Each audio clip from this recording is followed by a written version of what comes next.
ውድ ጠለስ ሚዲያ ቤተሰቦች ሰላም ጤና ይስጥልን። ይህ በጠለስ ሚዲያ ባሳየ ደርቤ የሚቀርበው የጥር 21 ቀን 2018 ዓ.ም የዘወትር ፕሮግራማችን ነው። ዛሬ አስተርእዮ ማርያም ነው። እናም ለአስተርእዮ ማርያም እንኳን አደረሳችሁ ማለት እንወዳለን። የኢትዮጵያ ኦርቶዶክስ ተዋሕዶ ቤተክርስቲያን አማኝ የሆናችሁን ወገኖች በተረፈ የዕለቱን መረጃዎችና ልዩ ልዩ ወቅታዊ ጉዳዮች ይዘን ወደ እናንተ መተናል። ስለዚህ ጠለስ ሚዲያን ሰብስክራይብ ታደርጉ ዘንድ ሜምበር እንድትሆኑ ስቲከሮች እንድታበረክቱ ጠይቀን በቀጥታ ወደ ዕለቱ ፕሮግራም እናልፋለን።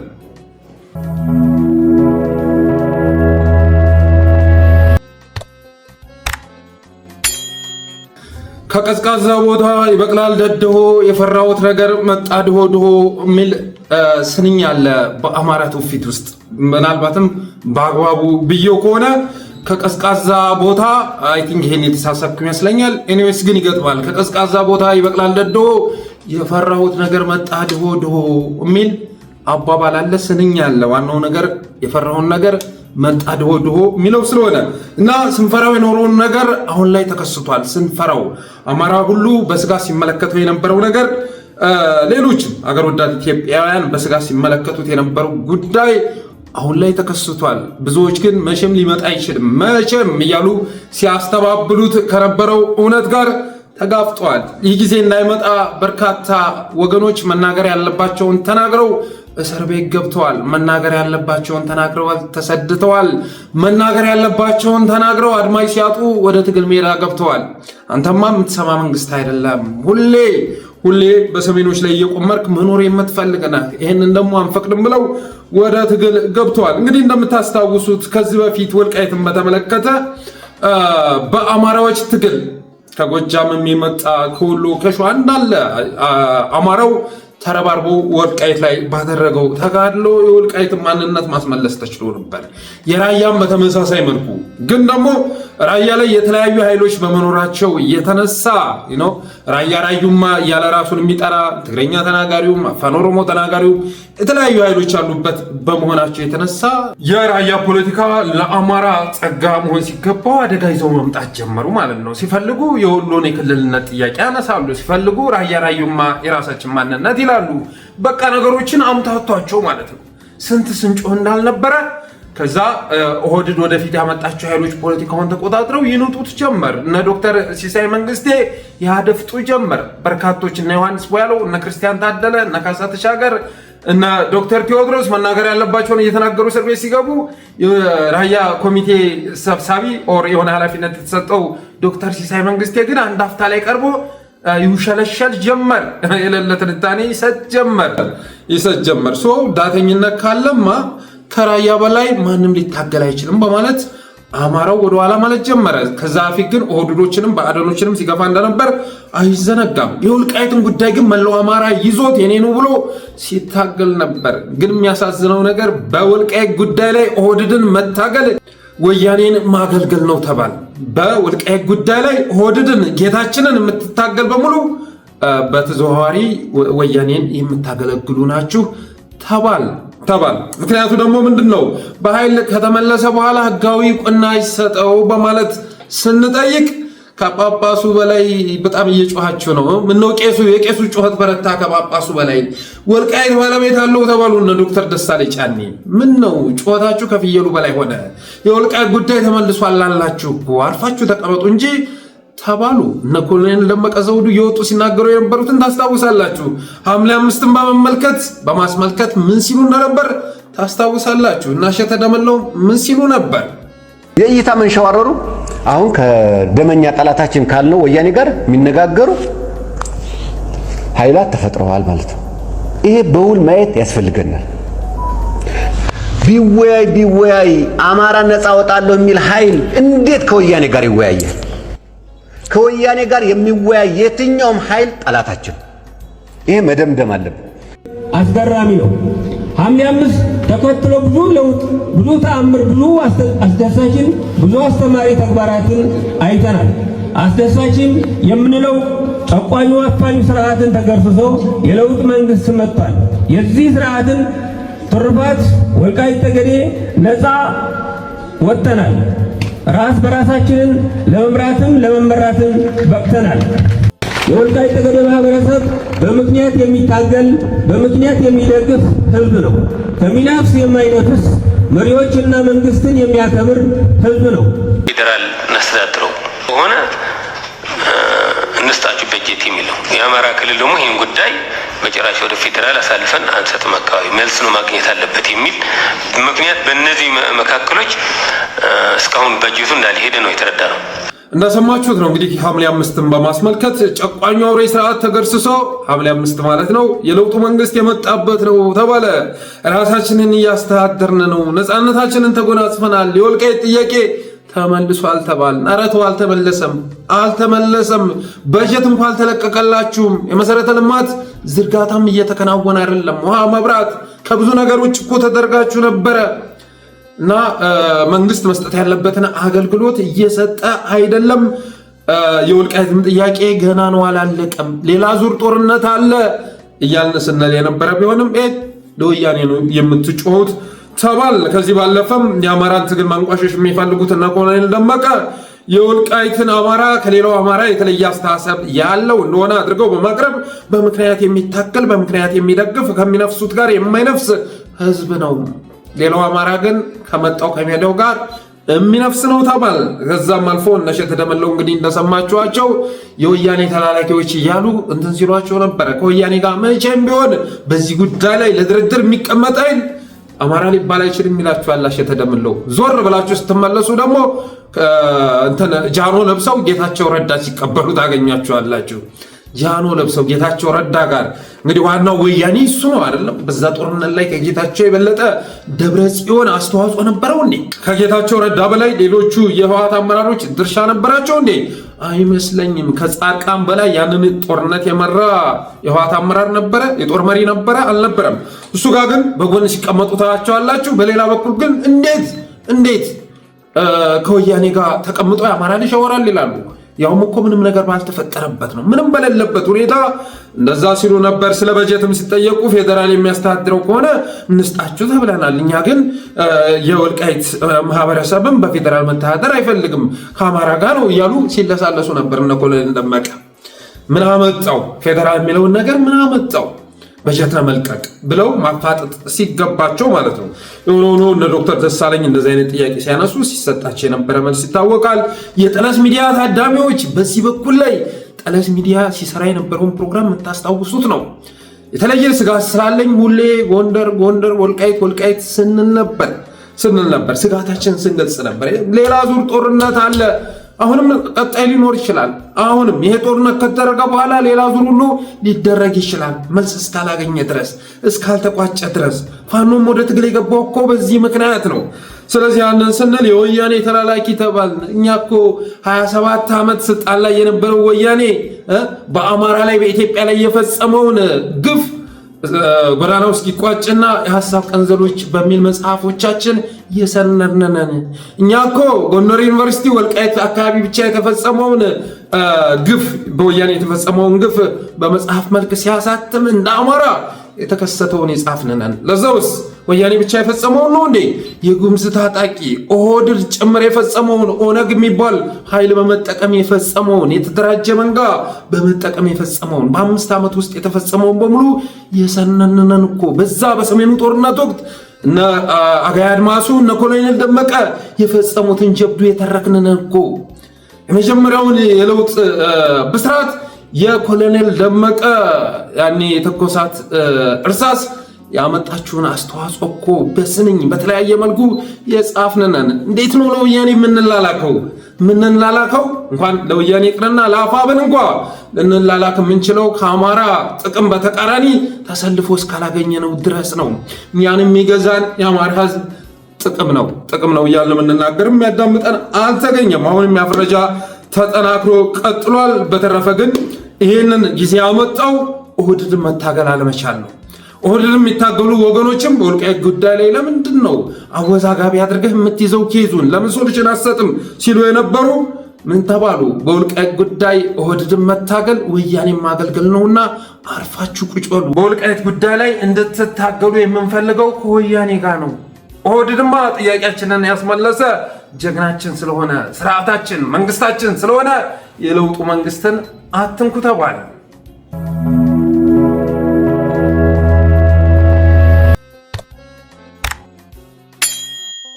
ይህም ብለን ወደ ቀጣዩ ምዕራፍ ስንሸጋገር አፋባን በተመሰረተ ማግስት ምን ተከሰተ? ምንድነው የተከሰተው? ሰሞኑን ጦርነት ተለኩሷል። አዲስ ጦርነት። የጦርነቱ መነሻ ምንድን ነው? ምን ሆነ መሰላችሁ? በፕሪቶሪያው ስምምነት አፈጻጸም ዙሪያ እንምከር በማለት የፌዴራል መንግስቱ የተወሰኑ የህወሓትን ተወካዮች ከነጠባቂዎቻቸው ጥሪ ያደርግላቸዋል በጠለምት በኩል ማለት ነው። ስለዚህ ጥሪ የተደረገላቸው ተወካዮች የተወሰኑ ጠባቂዎቻቸውን ይዘው ወደ ስብሰባው ቦታ ሲሄዱ እጅ ወደ ላይ ተባሉ። እጅ ወደ ላይ። ከዛ በኋላ እነዛ አመራሮችን በቁጥጥር ስር አድርገው እየወሰዷቸው መሆኑ ሲሰማ የቲዲኤፍ ታጣቂ ተኩስ ከፈተ። ያም ተኩስ በተከፈተ ቅጽበት ህወሓት ጦርነት ለኮሰ የሚል ፕሮፓጋንዳ ሲነዛ ቆየና ደቂቃዎች ሳይቆይ የክፍለ ጦር አመራሮች ተማረኩ ተባለ። 2 የክፍለ ጦር አመራሮች እጃቸውን አንከርፍፈው ተባረኩ ተባለ። እነዛ አመራሮች ግን የተማረኩ አልነበሩም። ለስብሰባ ከተጠሩ በኋላ እጅ ወደ ላይ የተባሉ ናቸው፣ የተከበቡ ናቸው። ልክ በአንድ ወቅት ህወሓት ሰሜን ዕዝ ላይ እንዳደረገው ሁሉ አሁን ደግሞ ለስብሰባ ጠራቸውና ማረኳቸው በማለት ፕሮፓጋንዳ ሰራ። ይህም ነገር ከተከሰተ በኋላ በጠለምት በኩል በምስራቅና ምዕራብ ጠለምት በኩል አሁን ላይ ቅልጥ ያለ ተኩስ እየተካሄደ ይገኛል። በሰራሪ በምስራቅና በምዕራብ ጠለምት፣ በሰላሬ፣ በመቃብር አንበሳ፣ ማይባሪና ሰራር በተባሉ አካባቢዎች ላይ ጦርነት ተለኮሰ እና በአሁኑ ሰዓት ላይ ወደ ትግራይ በረራ ተቋርጧል። የኢትዮጵያ አየር መንገድ ሙሉ ለሙሉ በረራውን አቋርጧል። የትግራይ ባንኮች ከካሽ ነፃ እንዲሆኑ ተደርገዋል። ያላቸውን ካሽ እያከፋፈሉ ነው። ህዝቡ በወረፋ ተሰልፎ ከ20 ሺህ ብር በላይ ማግኘት አትችልም ተብሎ ትግራይ ባንኮች ላይ ሰልፍ ዛሬ በሰፊው እየተካሄደ ይገኛል። የፌዴራል የድጎማ በጀት ከተቋረጠ ቆይቷል። የትግራይና የአማራ ተወላጆች አፈሳ ተጣጥፏል። በአዲስ አበባ የትግራይና የአማራ ተወላጆች በስፋት እየታፈሱ መሆኑን ሰምተናል። በተለይ ደግሞ ይላል የደረሰ መረጃ በአራዳ፣ በቂርቆስ፣ በቦሌ፣ በየካ ክፍለ ከተማ፣ በልደታ በመሳሰሉት አካባቢዎች ላይ የትግራይና የአማራ ተወላጆች በስፋት እየታፈሱ ነው ይላል። በተለይ ደግሞ የትግራይ ተወላጆችን እያፈሰ ነው አገዛዙ። ኤርትራውያንም እንደዚሁ እዚሁ አፈሳ ውስጥ መካተታቸውን ሰምተናል። 11ኛ ክፍለ ጦር ወደ ደቡብ ወሎ ተልኳል። ከሰሜን ወሎ ከጦርነት ቀጠና አብይ አህመድ የራሱን ወታደር እንዲሸሽ አድርጎ ደቡብ ወሎ ላይ መድቦታል። ከዛ በሱ ምትክ ደግሞ አድማ በታኝና የአማራ ሚሊሻን አምጥቶ ሰሜን ወሎ አስገብቶታል። በራያ በኩል የአማራ ሚሊሻ አድማ በታኝ መጥቶ እንዲሰለፍ ተደርጓል። አያችሁ አይደል እንዴት እንደሚጠሉን። አብይ አህመድ መከላከያው የኔ ነው ብሎ ስለሚያምን 11ኛ ክፍለ ጦርን ብድግ አድርጎ ወደ ደቡብ ወሎ ወሰደው። ምንም ነገር ወደሌለበት አካባቢ ወሰደው። ሰሜን ወሎ ግን የጦርነት ቀጠና ሊሆን ስለሚችል ፋኖ የሚንቀሳቀስበት አካባቢ ስለሆነ እዛ ቦታ ላይ አድማ በታኙንና የአማራ ሚሊሻ እንዲገባ ተደረገ። እርግጥ ነው የሰሜን ምስራቅ በአሰፋ ቸኮል የሚመራው ኃይል አሁንም አለ። ግን የፊት ጥይት ማብረጃ እንዲሆን አድማ በታኙንና ሚሊሻውን አስገብቷል። 11ኛ ክፍለ ጦርን ግን ማስወጣት ተሰምቷል። ይህም በተመለከተ አበበ ፈንታው በፌስቡክ ገጹ የሚከተለውን መልእክት አስተላልፏል። የአማራ ሕዝብ ማወቅ ያለበት ራያ አካባቢ ያለው ነባራዊ ሁኔታና እውነታ ይላል። አላማጣ ከተማ፣ ራያ አላማጣና ኮረም ዙሪያ የነበረው የአገዛዙ ብልጽግና የመከላከያ ሰራዊትና ፌዴራል ፖሊስ ያለምንም የጥይት ተኩስ ጥር 21 2018 ዓ.ም አካባቢውን ለቆ ወጥቷል።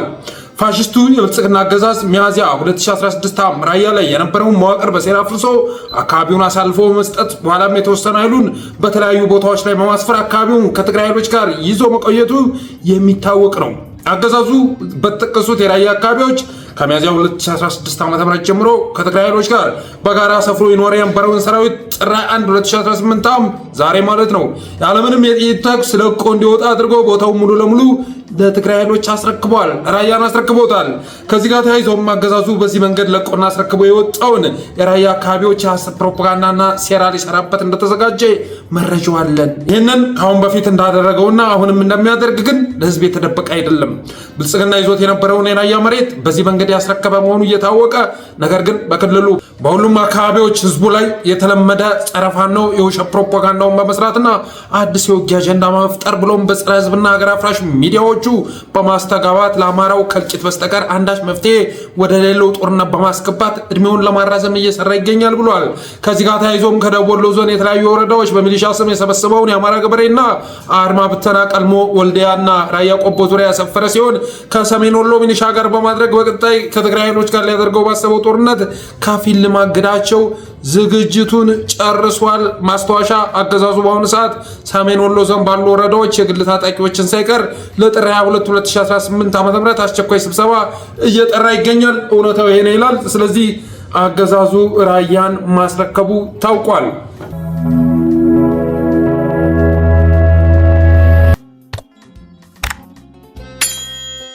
ያገዛዙ ካድሬዎች ወደ 2012 ወደ በፊቱ ዛሬ 6 ዓመት በፊት ወደ ነበረው ጊዜ ሊመልሱን የኋሊት ጠምዝዘው ሊመልሱን እየታገሉ ይገኛሉ። እንደገና ወደ ኋላ ተመልሰን መክት አንክት እያልን ማለት ነው። መቀሌ ሆቴሉን አነጣጥፉት እያልን እንጮህ ማለት ነው። እንዴት እንደሚንቁት እኮ አማራውን አስባችሁታል? አማራውን እንዴት እንደሚጠየፉት አስባችሁታል? የሚጮሁት ደግሞ የእሱ ወኪል ነን የሚሉ ናቸው እኮ የሚጮሁት የእሱ ወኪል ነን የሚሉ አማራዎች ነን ለአማራ ህዝብ እናስባለን የሚሉት እንደገና ወደ 2012 መልሰው መክት አንክት አለስልስ አማራ እየተባለ ነው። አለስልስ ጎንደር ይኸውልህ እነ ቶማስ ጨጫው የሚጽፉትን አለስልስ እየተባለ ነው። እና እንደገና ወደ 2012 ሊመልሱን እየተፍገመገሙ እየተጋጋጡ ይገኛሉ። የብልጽግና ልሳን የሆኑ ኃይሎች ታደሰ ወረደ የቁም እስረኛ ተደረገ ብሎ አንዱ ይጽፋል።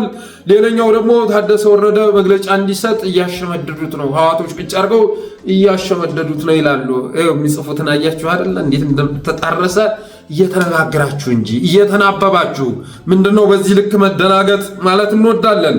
ያው የሁሉ ታደሰ ወረደን አጣብቂኝ ውስጥ ለማስገባት ወይም ደግሞ የትግራይ ጊዜያዊ መስተዳድር ከዚህ አስተሳሰብ ውጭ መሆኑን ለመግለጽ ሆን ብለው የሚነዙት አልዋልታ መሆኑ የሚዘነጋ አይደለም። በዚህ ጉዳይ ላይ ያላችሁ አቋም ግን አብዛኞቹ ተመሳሳይ ነው ማለት ይቻላል። ሌላው እንግዲህ ህወሓት በእኔ በኩል ታሪካዊ ስህተት እየሰራ ነው ብዬ አምናለሁ። እስካሁን ድረስም በጠለስ ሚዲያ ስናዘጋጀው በነበረው ፕሮግራም ላይ ስናስተላልፍ የነበረው ሀሳብ ይሄ ነው። ወልቃይትን ይዤ እንደዚህ ሁኜ አገር ሆናለሁ ምናምን የሚለው ዝባዝንኪ አይጠቅምም። ክልል እንዳትሆን ነው የሚያደርግህ፣ አይጠቅምም። የሚጠቅመው ነገር ትልቁን አገር አይቶ መንቀሳቀስ ነው። ኢትዮጵያን መታደግ ሁሉንም ነገር ለመታደግ ስለሚያስችል ዋና ታርጌት ኦህዴድ ላይ ማድረግ ነው፣ አገዛዙ ላይ ማድረግ ነው። ከዛ ውጭ ግን የተወሰደብኝን ግዛት አስመልሼ እሱን ይዤ ምናምን የኤርትራ ሞዴል እከተላለሁ የሚል አስተሳሰብ ልክ አይደለም እያልነው አቋማችንን ስናንጸባርቅ የነበረው ይሁንና ግን በዛው ስህተት ውስጥ እየገባ ይመስላል። ይሄ ጉዳይ በምንም መልኩ ቢሆን በበኩሌ ተቀባይነት የለውም። የሚያዋጣው ትናንት ተሞክሮ የከሸፈውን ሞዴል መከተል ሳይሆን በአዲስ አስተሳሰብ መከሰት ነው። እንኳን አይደለም ወልቃይትን ተውት፣ በመላው ኢትዮጵያ እኮ ተከባብረን እንዳንኖር አድርጎናል። አርሲ ላይ ሙስሊምና ክርስቲያኑ ተዋዶ እንዳይኖር አድርጓል። ወለጋ እስከዛሬ ድረስ አንድም ነገር ተከስቶበት የማያውቀው ቦታ አማራና ኦሮሞዎች አብረው እንዳይኖሩ እያደረገ ይገኛል። መተከል ላይ ጉምዝና ሌሎች ብሔር ብሔረሰቦች አብረው እንዳይኖሩ እያደረገ ይገኛል። አዲስ አበባ ላይ የሚሰራውን እያያችሁ ነው። አዲስ አበባ ላይ የትግራይም የአማራ ተወላጅም ከቢዝነስም ውጭ ከቢሮም ውጭ ከሁሉም ውጭ እየተደረጉ ያለበት ሁኔታ ነው ያለው። ስለዚህ ሰፊውን ኢሜጅ አይቶ መንቀሳቀስ ነው የሚቻለው። ሁሌ በተለመደው ስህተት መገለጽ ልክ አይደለም ማለት እንወዳለን። ሌላው አሁን ዓላማው ምንድን ነው? ይሄ ጦርነት ዋነኛ ዓላማው ምንድን ነው? ጩኸቱን ካያችሁት፣ አካሄዱን ካያችሁት ዓላማውን መረዳት ትችላላችሁ። በእኔ አተያይ ዓላማው አንደኛ አፋብንን ከትግራይና ከኤርትራ መነጠል ነው። የትግራይ ኃይሎች የኤርትራ መንግስት ድጋፍ ያደርጉለታል የሚል ስጋት ስላላቸው አፋብንን ከቻል ከነዚህ ኃይሎች መነጠል አለብን። ከነዚህ ኃይሎች ነጥለን አሁን እነሱ ላይ ዘመቻ ከከፈትን በኋላ ደግሞ ስንመለስ አፋብንን ረሚም አድርገነው የወደድን የሻመት ንግስና እናረጋግጣለን የሚል ነው ሐሳባቸው። ስለዚህ የመጀመሪያ ዓላማ አፋብንን ከትግራይና ከኤርትራ መነጠል። ሁለተኛ ዓላማስ ያ ካልተሳካ የጎንደር ፋኖን ከአፋብን መነጠል ነው። ሁለተኛው ዓላማ ይሄ ነው። ሶስተኛው አፋብንን ከአማራ መነጠል ነው። ያ ካልተሳካ ደግሞ አያችሁ አይደል አፋብን ይኸው ተመልከቱ እኮ እንደምታዩት ነው። ይኸውላችሁ የትግራይ ኃይል መጥቶ ወልቃይት ላይ እንትን እያለ ይኸው አፋብን አቋሙን ሊገልጽ አልቻለም በማለት አፋብንን ከአማራ ነጥላለሁ ነው። ይሄ የአማራን አስተሳሰብ አለመረዳት ነው። አማራ ህዝብ አሁን ተረድቶታል። እስኪ የሚጽፉትን ነገር ተመልከቱ። ነጋሻው ንጧይ መሳሰሉ ሰዎች ከሚጽፉት ፖስት ስር የሚሰጠውን ኮሜንት ተመልከቱ። ያኔሳ በ2013 14 ሲሰጣቸው የነበረውን ኮሜንት ደግሞ አስታውሱ። በዛን ሰዓት ላይ አንድ ፖስት ሲጽፉ የኛ ጀግና፣ የኛ ወኪል፣ የኛ አርበኛ የሚል ውዳሴ ነበር የሚጎርፍላቸው። ዛሬ ራሱ አማራው ሂድና ግጠም፣ ሂድ ግጠም፣ አንተ አይደለህ እዚህ ስርዓት ተጠቃሚ፣ ሂድና ግጠም፣ ማን ሊሞትልህ ነው የምትቀሰቅሰው? ሁሌ ተመሳሳይ አይነት ጨዋታ ልክ አይደለም የሚል ኮሜንት እያገኙ ይገኛሉ። እና አፋብንን ከአማራ መነጠል ነው ግን ሀሳባቸው ባይሳካም ማለት ነው። ሌላው አማራን በመሰዋት የኦህዴድን ሕያውነት ማረጋገጥ ነው። እንደገና በመቶ ሺዎች የሚቆጠሩ አማራዎች ህይወታቸውን እንዲያጡ በማድረግ ይሄ በየስንት ጊዜው እንደ ስለት እንትን የሚካሄድ ጦርነት በየስንት ጊዜው በመቶ ሺዎች የሚቆጠር አማራ እንዲረግፍ ማድረግ፣ ከዛስ ፖስተኛ ያደረጋቸውን የሆነ መስሪያ ቤት ውስጥ ዳይሬክተር ያደረጋቸውን ኦህዴዳዊ አገዛዝ መታደግ ነው። ዋነኛ ዓላማው ይሄ ነው በኔ እይታ ሲተነተን።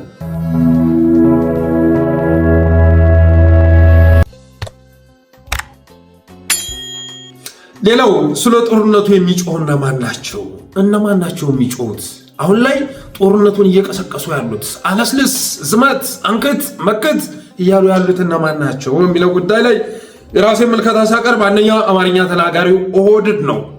አማርኛ ተናጋሪው ኦህዴድ በአያቴ በቅድመ አያቴ እኔ እኮ ከእንትና ነው የተወለድኩ የሚል አማራ አይደለሁም የሚል ግን አማርኛ የሚናገር ኦህዴድ ነው። ሁለተኛ አማራ ነኝ የሚል ጸረ አማራ ነው እየጮኸ የሚገኘው። እስኪ ዝም ብላችሁ ተመልከቱ። ከአብን ከመሳሰሉት ኃይሎች ውጭ እኮ ምንም ጫጫታ የለም። አሚኮን ብትከፍተው ፋሲለደስ ላይ በፋሲለደስ እድሳት ደስታ የተሰማቸው ጉብላሊቶች እዛ ላይ ደስታቸውን ሲገልጹ ታገኟቸዋላችሁ። ትናንትና አሚኮ ምን እያለ ነው ብዬ ብከፍት እዛችሁ ቤተ መንግስት ላይ ሴቶችን ደርድሮ ወንዶችንም እያመጣ እየቀላቀለ በፋሲለደስ እድሳት የተሰማቸውን ደስታ እየገለጹ ነው። አንድም ስለ ጦርነት የሚያወራ ነገር አታገኙ። እስካሁን ባለው ሁኔታ በፋናም ብትመጡ፣ በዋልታም ብትመጡ፣ በኢዚያም በኩል ብትመጡ አንዳች ነገር አታገኙም። ጌታዬ የጦርነት በዚህ በኩል ህወሓት ወረራ ፈጸመ፣ ትንኮሳ ከፈተ ምናምን የሚል ነገር አታገኙም። የለም። አገዛዙ እስካሁን ድረስ የሰጠው መግለጫ የለም። ብአዴንም የወልቃይት ኮሚቴም ኦህዴድም ህወሓትም እስካሁን ድረስ በጦርነቱ ጉዳይ ላይ የሰጡት ማብራሪያም የለም። ቅስቀሳም አላደረጉም። በተረፈ ግን በመንግስት በኩል ምንም የተባለ ነገር በሌለበት ሁኔታ ምን እያሉ ነው? አማርኛ ተናጋሪዎች ኦህዴዶች አማራ ነኝ የሚለው ጸረ አማራ አብን የመሳሰለው ምን እያለ ነው ካላችሁ አፋብን አቋምህን ግለጽ እየተባለ ነው። አፋብንን አንገቱ ላይ ቁመዋል ማለት ነው። አቋምህን ግለጽ። አፋብንን ወጥራ ይዘዋል። ምን እንዲላቸው እንደፈለጉ ግልጽ አይደለም። እና ፈተናው እየቀረበ ያለው ለማን ነው ካላችሁ ለአፋብን ነው። አሁንም ኦህዴድ እየተፈተነ እኮ አይደለም። አሁንም ኦህዴድ አንተ እኮ ነህ የፕሪቶሪያውን ስምምነት ባለማስፈጸም ይሄ ጦርነት እንዲከሰት ያደረገው አንተ ነህ ብለው ይገመግማሉ ብላችሁ እንዳታስቡ። አሁንም የተሳሳተ ካልኩሌሽን፣ አሁንም የተሳሳተ ግምገማ ይዘው መጥተው ወያኔ ወረራ የፈጸመው በአፋብን መንገድ ጠራጊነት ነው እያሏችሁ ነው። በአፋብን መንገድ መሪነት ነው እያሏችሁ ነው። ቢያንስ እንኳን እንደው አሁን ላይ እንኳን እውነቱን የምትቀበሉ ምን አለበት? አሁን ጦርነት የተከፈተው በኦህዴድ መንገድ ጠራጊነት ነው። ጌታዬ ፕሪቶሪያ ላይ የህብረቱ ሰዎች ስንቱ ባሉበት የተፈረመው ስምምነት ባለማስፈጸም የተከፈተ ውጊያ ነው። ይሁንና ግን እነዚህ ኃይሎች የመንግስት ሚዲያዎችም የመንግስት አመራሮችም ጸጥ ባሉበት ሁኔታ የወልቃይትን ካርድ በመሳብ ኦህዴድን ለማትረፍ የሚታወቀው ቡድን አሁንም ቢሆን አፋብንን እየተጨቃጨቀ ይገኛል። ተራ ሽፍታ እያለ ሲጠራው የነበረውን ኃይል እየፈተነው ነው። እባክህን ራስህን አፍርሰህ የበሰበሰ ስርዓታችንን ታደግልን እየተባለ ነው። የነዚህ ኃይሎች ጩኸት በአጭር ቃል ሲገለጽ አፋብን ወይ ራስህን አፍርስና እኛን ሹመት የሰጠ የበሰበሰ ስርዓታችንን እደስልን፣ ታደግልን ነው እየተባለ ያለው። ጠፍቶ የከረመ አክቲቪስት ሁሉ እየተጠራ ነው። የት ሄዳችሁ ጎበዝ? አሁን እኮ ከወያኔ ጋር ነው ጦርነቱ እየተካሄደ ያለው ነው እንጂ ጃኗችሁን ለብሳችሁ ጎራዴና ሰይፋችሁን ይዛችሁ እኔ አማራው እኔ ነፍጠኛው እያላችሁ እየፎከራችሁ ነው እንጂ እየተባሉ እየተጠሩ ነው። ጌታዬ ባለፉት ጊዜያት በፊት አማራ መስለው ግን ከብልጽግና ጎን ተሰልፈው የሰሜኑን ጦርነት ሲያቀጣጥሉ የነበሩ ከዛስ ኦህዴድ አማራው ላይ ሲዘምት ደብዛቸው የጠፉ ኑንቺ ወደ ኋላ ተመልሰናል እኮ ወደ 2012 ስለተመለስን የሰላ ብዕራችሁን ይዛችሁ ኑ ቶሎ እየተባለ ይገኛል።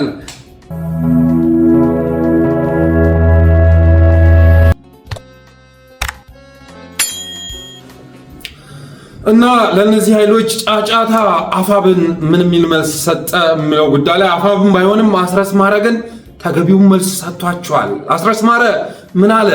በወዳቸው ወርቀው ለብልጽግና መገረድን ምርጫቸው ያደረጉ ወይም ትግሉን የከዱ ባንዳዎችም ቀድመ የፈረሙት የአብን ሰዎችም ሆኑ ሌሎች ከህሊናቸው የተፋቱ የአብይ አማሮች የሚግባቡበት የጋራ ቋንቋ ያላቸው ፋኖን በተላላኪነት መፈረጅ።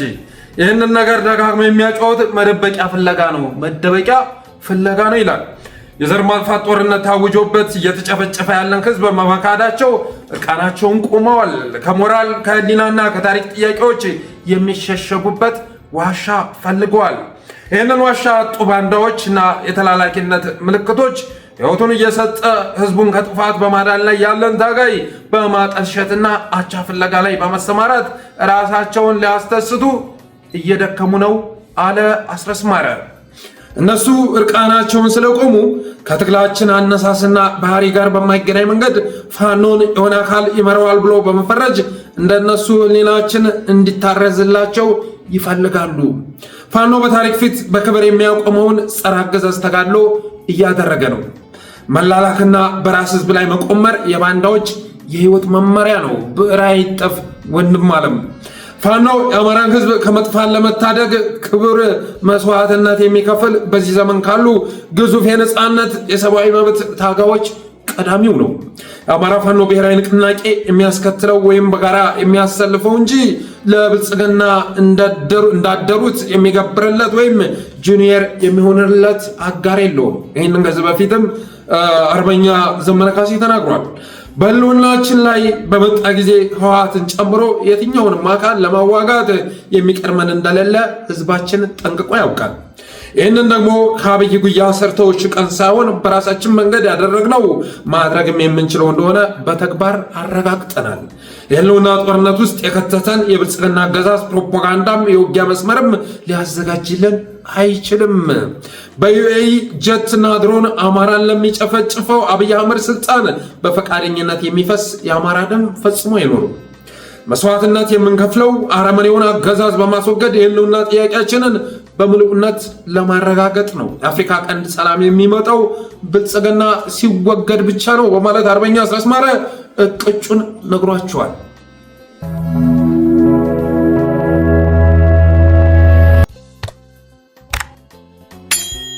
ሌላው አሁን ላይ የሚጮህ ኃይል ቀጣይ ቅዱ ምንድነው የቀጣይ ፕላኑ በሚለው ጉዳይ ላይ የራሴን አስተያየት ወደ እናንተ ሳቀርብ ግምገማውስ ምንድነው? ቀጣይ ቅዱ ምንድነው? ግምገማው ምንድነው? ካልኩሌሽኑ ምንድነው? ጦርነቱንስ ለመቋጨት ምን አስቧል በሚለው ጉዳይ ላይ የኔ አስተያየት አንደኛ ጦርነቱ የሚያልቅበትን ቦታ የሚወስነው ንጉሱ እንጂ ፈረሱ አይደለም። ጦርነቱ የሚያልቅበትን ቦታ የሚወስነው ንጉሱ እንጂ ፈረሱ አይደለም። እነዚህ ሰዎች ደግሞ እንደምታውቁት ፈረሶች ናቸው። ያደርሳሉ፣ ወደፊት ሲባሉ ይሄዳሉ፣ ተመለስ ሲባሉ ይመለሳሉ። ከዛ ውጭ የሚወስኑን ነገር የላቸውም። ከዚህ በፊት የነበሩ ፖስታቸውን ታስታውሳላችሁ። ሲጽፏቸው የነበሩ ፖስቶች አስገራሚዎች ነበሩ። ከሰሜን ወሎ ከሆኑ ቦታዎች የሰረቃችሁትን ዱቄት አብቁታችሁ ጠብቁን፣ ወደ መቀሌ እየመጣ ነው እየተባለ ሲፎከር ነበረ። በቃ በዚህ ጦርነት እሱን ሳንጨርስ አንመለስም ሲባል ነበረ። እዛ ራያ ላይ ሲደርስ አብይ አህመድ ቀባላ ዞር ሲላቸው ቀባላ ዞር ከማለትም አልፈው መጀንጀን ጀመሩ። በትክክለኛ ቦታ ላይ ነው ጦርነቱ የተቋረጠው። በጣም በሚገርም ወሳኝ የሆነ ቦታ ላይ ነው የተቋረጠው። በእውነት የለውጡ መሪያችን እንደዚህ አይነት ውሳኔ በመወሰኑ ሊመሰገን ይገባል እያሉ ተመለሱ። ከዛ በፊት እንግዲህ መቀሌ ከገባ በኋላ ኧረ ተው ጦሩ እንዳይበላ እያልን ስንጮህ አብይ አህመድ በዓለ ሲመቱን እያዘጋጀ መስቀል አደባባይ ላይ ሲንበሻበሽ ከዛ ራሱ አሉላን ኦፕሬሽን አውጀው በሉት። ስንት ዋጋ ከተከፈለ በኋላ ማለት ነው። እና ከዛ በኋላ ደግሞ ጦርነት ተለኩሶ ጣርማበር ድረስ ደርሰው ከዛ ወደ ራያ ተገፍተው ራያ ላይ ሲደርስ አብይ አህመድ ተመለሰ። ሁሉም ሁሉም ነገር ያኔ ቅድሚያ ጦርነት ወደ ነበረበት ቦታ እንዲመለስ ተደረገ። እነ ጌታቸው ረዳ ምንም እንዳልሰሩ እነ ጻድቃን አዲስ አበባ ላይ መጥተው ይንፈላሸሹ ጀመር። በዛ በጦርነት ላይ መከላከያ ቅስቀሳ ሲያደርግ የነበረው ክርስቲያን ታደለ እስር ቤት ተወረወረ። ዮሐንስ ቧያለው እስር ቤት ተወረወረ። ነገዱ አንዳርጋቸው ታስታውሳላችሁ አይደለ? ወሎ ቀጠና ሁሉ ተገንተው ቅስቀሳ ሲያደርጉ ነበር። ከሀገር እንዲሰደቱ ተደረገ እና ከስህተቱ የማይማር ግን ስኳድ ብቻ ነው፣ ሌላ ይማራል። በነገራችን ላይ ስኳድ ከስህተቱ የማይማረው ስህተት አይደለም፣ በእኛ እይታ ሲመዘን ነው እንጂ ስህተት የሚሆነው እነሱ ትክክል ናቸው። የእነሱ ዓላማ እኮ አማራውን ማስጨረስ ነው። አማራዎች እኮ አይደሉም ማንነታቸው ሲመረመር እኮ የጎንደር አማራዎች አይደሉም። የመጨረሻ የጎንደር አማራን የሚጠየፉ ኃይሎች ናቸው። አገዛዙ ላይ ጫና ተደርጎ አንድ ነገር እንዲቋጭ መጠየቅ ሲጀምር ተከላካይ ሆነው ይቀርባሉ። በወልቃይት ጉዳይ ላይ ወያኔን ነው መታገል የሚቻለው፣ ኦህዴድን አትናገሩብን ይባላል። በቃ ከአንተ የሚጠበቀው ዝመት ስትባል መዝመት፣ አንከት ስትባል ማንከት፣ ተመለስ ስትባል ወደኋላ መመለስ ነው የሚል ነው መመሪያቸው። ስለዚህ የሚያሳዝናችሁ ነገር አሁንም ግምገማቸው የተሳሳተ እኮ ነው። አሁንም ኦህዴድን ላለመውቀስ ምን እያሉ ነው? በአፋብ መንገድ ጠራጊነት ነው እየተወረድ ነው እያሉ ነው። ሁሌ አህያውን ትተው ዳውላውን መደብደብ የሚወዱ ዳውላዎች በመሆናቸው የተነሳ አሁንም አፋብንን ነው እየገመገሙ ያሉት። አንድ ቀን ካልኩሌሽን ሰርተው ያ ካልኩሌሽን ጭራሽ ለአማራ ቅንጣት ታክል ትርፍ አስገኝቶ አያውቅም። ሁሌ የተሳሳተ ካልኩሌሽን፣ የተሳሳተ ግምገማ፣ አንድ ቀን ፖለቲካል ኮሬክትነስ ተሳክቶላቸው የማያውቁ ጉፋያዎች በመሆናቸው የተነሳ ዛሬም አፋብንን እየደበደቡ ነው ጌታዬ። ዛሬም ስሞታቸውን በማቅረብ ፈንታ ላገዛዙ አንተነህ በፕሪቶሪያውን ስምምነት ተግባራዊ ባለማድረግ ይህ ጦርነት እንዲከሰት ያደረግከው አንተነህ በማለት ፈንታ አፋብን ወይ አቋምን ግለጽ እና ተበታተንልን እንጂ የጎንደር ፋኖ ምን እያደረግክ ነው? አቋምን ንገረን እንጂ እያሉ የጅል ፈተና፣ የህፃን ፈተና አሁንም እየደረደሩ ይገኛሉ። በተረፈ ግን አሁንም ወደ ጦርነት እነሱ እንደሚፈልጉት አማራው ቢከት ፋኖም መከላከያ ጋር ያለውን ነገር አቋርጦ መከላከያ ወይ አንተ በላይ ጠላት መጥቷል፣ ስለዚህ እኔ እናንተ መጓጋት የለንም ና እንተቃቀፍ ተባብሎ ማለት ነው። በእነሱ አስተሳሰብ የልጅ ጨዋታ አይደል ያዝነው፣ እኛ የልጅ ጨዋታ እኮ ነው ያዝነው። የህልውና ጦርነት ውስጥ እኮ አይደለንም፣ ውሃ እየተራጨን ነው። ስለዚህ መከላከያ ጋር ተጣፎ ቢሄድ እንኳን ነገ አብይ አህመድ እስከሚፈልገው ድረስ ከወሰደም በኋላ ተመለሱ፣ በቃ ከዚህ በኋላ ይሄ ትግራይ ክልል ነው፣ እነሱም ወደ ክልላቸው ተመልሰዋል፣ ተመለሱ ቢል ይሄ አጋሰስ ቡድን ምን ብሎ የሚመጣ ይመስላችኋል? አዎ ተመለሱ፣ ልክ ነው። እንደገና የጸጥታው ምክር ቤት ተሰባስቦ በእኛ ጉዳይ ላይ ይምከርብን እንዴ? ልክ አይደለም፣ ተመለሱ፣ በቃ ተመለሱ ብለው ነው የሚጀረጅሯቸው። እንደገና ለሌላ ዙር ጦርነት አመቻችተው ነው ተመለሱ የሚሏቸው።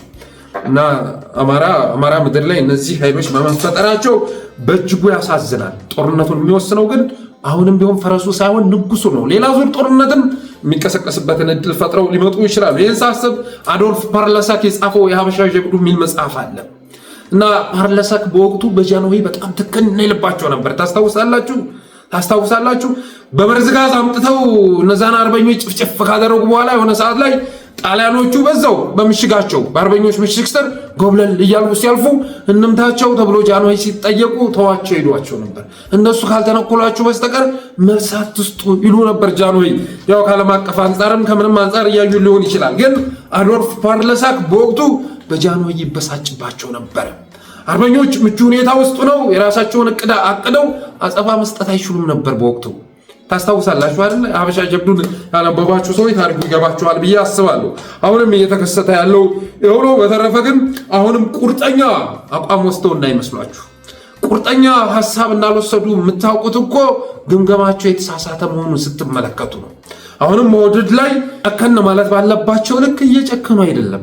አሁንም ኦህዴድን ለማትረፍና የአማራን ውድመት ለማስመዝገብ እየተፍገመገሙ ይገኛሉ።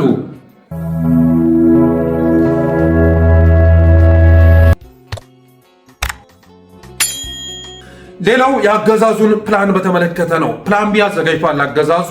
ይኸው ምንድን ነው? በመጀመሪያ ደረጃ ይሄ ጦርነት ፕላኔ አለው። ያ ፕላኔ አንድም አፋብንን ከትግራይ ኃይሎች እና ከኤርትራ ኃይሎች የመሳሪያ ድጋፍ ያደርጉለታል ተብሎ አገዛዙ ከሚገመግማቸው ኃይሎች መነጠል የሚል ግምገማ አለው። እኔ በዚህ በኩል እስካሁን ድረስ ድጋፍ ያደረገለት ወይም ደግሞ አብሮት የሚሰራ ኃይል አለ ብዬ አላስብም። ያገዛዙ እቅድ ግን ይሄ ነው። ያ ካልሆነ ደግሞ የጎንደር ፋኖን ከአፋብን ውስጥ ነጥሎ ማውጣት፣ ያ ካልተሳካ አፋብንንና የአማራ ህዝብን ማለያየት እያለ የሚቀጥል ፕላን ኤ እቅድ አለው።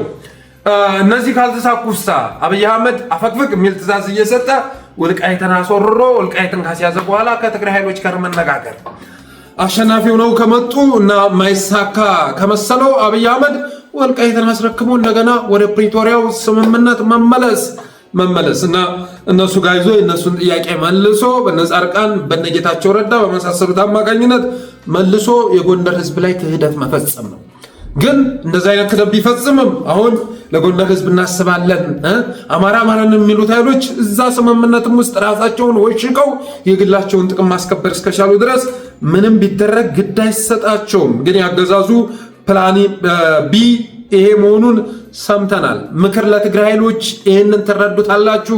ይሄን አገዛዝ ከኛ በላይ እናንተ ታውቁታላችሁ። የደረሰባችሁን ጉዳት የምታውቁት ነው። የሚያዋጣው ነገር መርህም መሰረት ባደረገ መልኩ ኢትዮጵያን እያፈራረሰ ያለው በኢትዮጵያ ፍርስራሽ ላይ የራሱን ሀገር እየቀለሰ የሚገኘው ሰሜኑን በተለያየ መልኩ እያጠቃ የሚገኘውን ኃይል መዋጋት ነው። ምክር ላፋብን በዚህ ጉዳይ ላይ ምክር የሚያስፈልጋቸው ወገኖች ናቸው ብዬ አላስብም። ኤሊት የተሰባሰበበት ስብስብ ነውና። ግን አስተያየቴን ስሰጥ ራስህን ማትረፍ ነው ዋናው ነገር። የድርጅት ህልውናህን ማትረፍ ነው። ከዛ በኋላ ማድረግ ያለብን እናደርጋለን። እንደ አማራ የተመዘገቡ ጥያቄዎች አሉ፣ የማንነት ጥያቄዎች አሉ፣ ብዙ ጥያቄዎች አሉ። እነዛ ጥያቄዎችን ለማስመለስ ግን ከኦህዴድ ጋር ሆኖ የሚመለስ ጥያቄ ሊኖር አይችልም። ኦህዴድ ጋር ሆኖ የሚፈጠር ችግር ካልሆነ በስተቀር የሚፈታ ችግር ሊኖር አይችልም። ስለዚህ ራስን የሚያተርፍ ውሳኔ መወሰን ያስፈልጋል። የተሻለ መጥፎና በጣም መጥፎ እጅ ላይ ወድቋል። ስለዚህ ከተሻለው መጥፎና ከበጣም መጥፎ የትኛው ነው የሚለውን መምረጥ ያስፈልጋል። አገር የሚያተርፈውን ውሳኔ መወሰን ያስፈልጋል ማለት እወዳለሁ።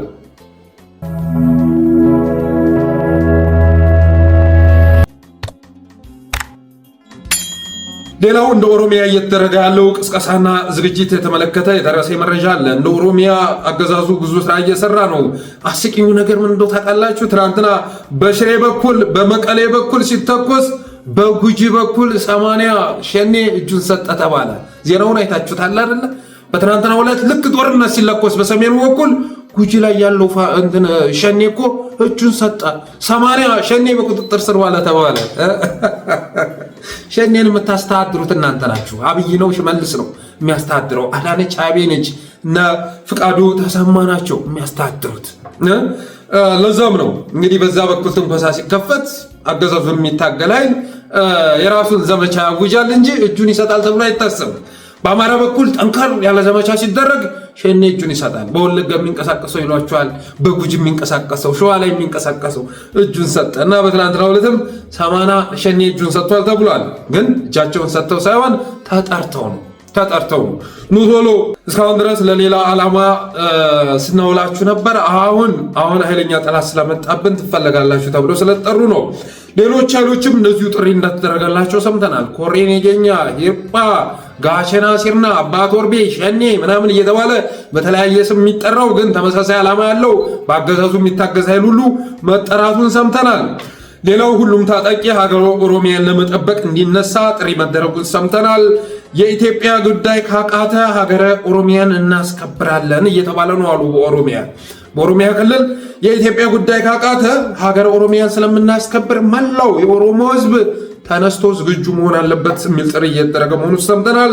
ለባህር በርህና ለሀገርህ ተዘጋጅ ነው አሁን ጥሪው። ግን ባህር በርም በዚህ አጋጣሚ ባህር በር እናስመልሳለን። እንደ ኦሮሚያም ቢሆን አሰብ አስፈላጊ ስለሆነ እናስመልሳለን። ይሄ ባህር በር የኢትዮጵያ እንዳይመስል ይሄ እናንተ ነው። ስለዚህ ወደዛም ለማዝመት እቅድ ስላላቸው ማለት ነው። ለባህር በርህና ለሀገርህ ተዘጋጅ። ሀገርህ ሲባል ኦሮሚያ ነው። ተዘጋጅ የሚል ቅስቀሳ እየተደረገ ነው። በቀበሌና በወረዳ መድረኮች እየተመሩ መሆናቸውን ሰምተናል። ሰሜኖች እየመጡ ነው ተዘጋጅ እየተባለ ይገኛል። በአዲስ አበባ አማራዎችን፣ የትግራይ ተወላጆችን እና የኤርትራ ተወላጆችን አፍሶ የማሰር ሁኔታ መጧጧፍን ሰምተናል። በኦሮሚያ ደግሞ የሚገኙ አማራዎችን አፍሰው እያዘመቱ መሆናቸውን ለጠለስ ሚዲያ የደረሰው መረጃ ያመለክታል።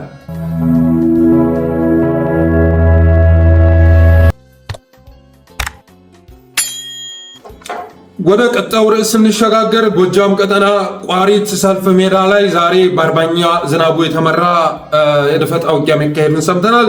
ጎጃም ቀጠና ቋሪት ሰልፍ ሜዳ ላይ አርበኛ ዝናቡ በመራው ዘመቻ ከ20 በላይ የአገዛዙ ሰራዊት የህይወት ዋጋ መክፈሉን ሰምተናል። በምስራቅ አማራ ቀጠና በሌላ ቀጠና ማለት ነው በተውለደሬ ወረዳ ከሐይቅ በቅርብ ርቀት ቆሎ ባቄላ አካባቢ የነበረው ምሽግ በምኒልክ ዕዝ ልጅ ኢያሱ ኮር ትናንት ባካሄደው የደፈጣ ውጊያ ምሽጉን ሰብሮና በርካቶችን አካትሞ 15 ክላሽ ከምሽግ ውስጥ ይዞ መውጣቱንም እንደዚሁ የደረሰ መረጃ ያመለክታል። የተረፈውም ሰራዊት ሸሽቶ ደሴ መግባቱ ተሰምቷል። ሌላው መነሻውን ከንጉስ ላሊበላ ከላሊበላ አየር ማረፊያ ሹምሻሃ ያደረገ አገዛዙ ኃይል ላይ በተጣለ ደፈጣ 17 ወታደሮች ሲገደሉ በርካቶች መቁሰላቸውን መረብ ሚዲያ ዘግቧል። በተያያዘ መረጃ ወዶ ገቦችን ይመለከታል። ከዋና ዋናዎቹ ወዶ ገቦች ውጭ እኩሉ ሲታሰር እኩሉ ጠፍቶ እየተበተነ መሆኑም እንደዚሁ የደረሰ መረጃ ያመለክታል። ሰሞኑን ከተለያዩ ቦታዎች እየፈረሙ ገቡ ከተባሉ አርበኞች ዋና ዋናዎቹ መከበሪዎች ውጭ ሌላው የሚፈልገውን እንክብካቤ እያገኘ ባለመሆኑ የተነሳ አንዳንዶቹ ሲታሰሩ እኩሉ ጠፍቶ እየተበተነ መሆኑ ተሰምቷል። እስሩ ደግሞ የተጀመረው ጦሩ መበተን በመጀመሩ መጥፋት በመጀመሩ ምክንያት መሆኑን ተረድተናል እና ያለው መንበርም የክልሉ መንግስት አያያዝ ልክ አይደለም እያሉ ይገኛሉ እና ያለው መንበር የክልሉ መንግስት ጉዳዩን የያዘበት ወይም ደግሞ ተመላሾችን የያዘበት አግባብ ልክ ስላልሆነ የፌደራል መንግስቱ መገምገም አለበት እያሉ ይገኛሉ። በነገራችን ላይ ብአዴን ለሶስት ተሰነጣጥቋል። አንዱ በእነ አብዱ ሁሴን የሚመራው ኃይል አለ፣ በእነ መላኩ አለበል የሚመራው ኃይል፣ በእነ ተመስገን ጥሩነህ የሚመራ ኃይል ለሶስት ተቧድኖ እየተጠዛጠዘ መሆኑ ይታወቃል። አክቲቪስቶቻቸውም ሰሞኑን እርስ በርስ ሲነካከሱ ነበር። አፋበን ወደ አንድ ሲመጣ የብአዴን አክቲቪስት ለሶስት ተከፋፍሎ ሲበላላ ከርሟል። ስለዚህ ይህንንም ከብአዴን ጋር በማጎዳኘት አረጋ ከበደ